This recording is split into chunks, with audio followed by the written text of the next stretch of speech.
નમસ્કાર, આપ જોઈ રહ્યા છો સ્પાર્ક ટુડે ન્યૂઝ. ભારત સરકારના મિનિસ્ટ્રી ઓફ પંચાયતી રાજ અને Asia Pacific ministerial conference basing +30 કે જે બેંકોક ખાતે યોજાઈ હતી, જેમાં ભારત તરફથી પ્રતિનિધિત્વ માટે ગુજરાતના વડોદરા તાલુકાના પ્રમુખ અંકિતાબેન પરમારની નિમણૂક કરવામાં આવી હતી. આજે જ્યારે બેંકોક ખાતેની કોન્ફરન્સમાં ભાગ લઈ અને અંકિતાબેન પરમાર વડોદરા એરપોર્ટ ખાતે પરત ફર્યા, ત્યારે વડોદરા જિલ્લાના અધિકારીઓ, વડોદરા જિલ્લાના નેતા, તાલુકાના હોદ્દેદારો અને તેમના પરિવારના સભ્યો દ્વારા મોટી સંખ્યામાં એરપોર્ટ ખાતે ઉપસ્થિત રહી ઢોલ નગારા અને પુષ્પહાર પહેરાવીને તેમનું સ્વાગત કરવામાં આવ્યું.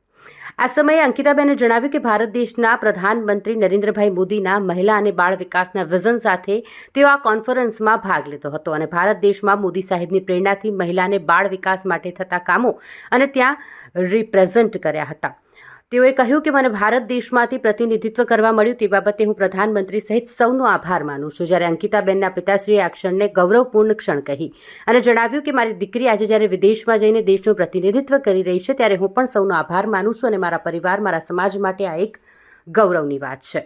ગ્લોબલ કોન્ફરન્સ જે બેંકોક ખાતે યોજાયો હતો, જેમાં આપણે ભારતને રિપ્રેઝન્ટ કરવાનું હતું.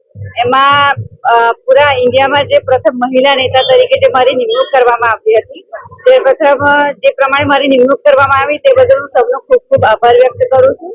અને મારે હું જે મહિલાઓ માટે, બાળકો માટે જે કંઈ કાર્યો કરું છું અને આગળ કરતી રહીશ, તો મારા મંતવ્ય મારે જણાવવાના હતા કે હું જે કાર્યો કર્યા હોય તે મારે ત્યાં રિપ્રેઝન્ટ કરવાના હતા.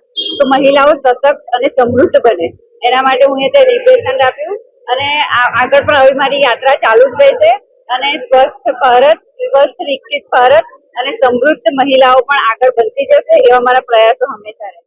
રોનક પરમાર એ વડોદરા તાલુકા પ્રમુખ છે. પ્રધાનમંત્રી શ્રી નરેન્દ્ર મોદી તરફથી એમને બેંકોક મોકલવામાં આવ્યા મહિલા સશક્તિકરણ માટે, અને એને ત્યાં ગાડી ભારત વતી એનું પોતાનું રિપ્રેઝન્ટેશન રજૂ કર્યું અને ત્યાં મહિલાઓ અને બાળકો વિશે એને સમજાયું. અને અમારા માટે ગર્વની વાત છે, અમારા સમાજ માટે પણ ગર્વની વાત છે. અમે પ્રધાનમંત્રી શ્રી નરેન્દ્ર મોદીનો ખૂબ ખૂબ આભાર માનીએ છીએ અને આવી આગળ કોઈ પણ યોજના હોય અને જ્યાં મારી બેબીને મોકો મળતો હોય તો પ્રધાનમંત્રી શ્રી નરેન્દ્ર મોદીજી એમને આપે અને અમારી બેબી દેશનું સારું પ્રતિનિધિત્વ કરે અને સારું આ દેશ માટે બોલે.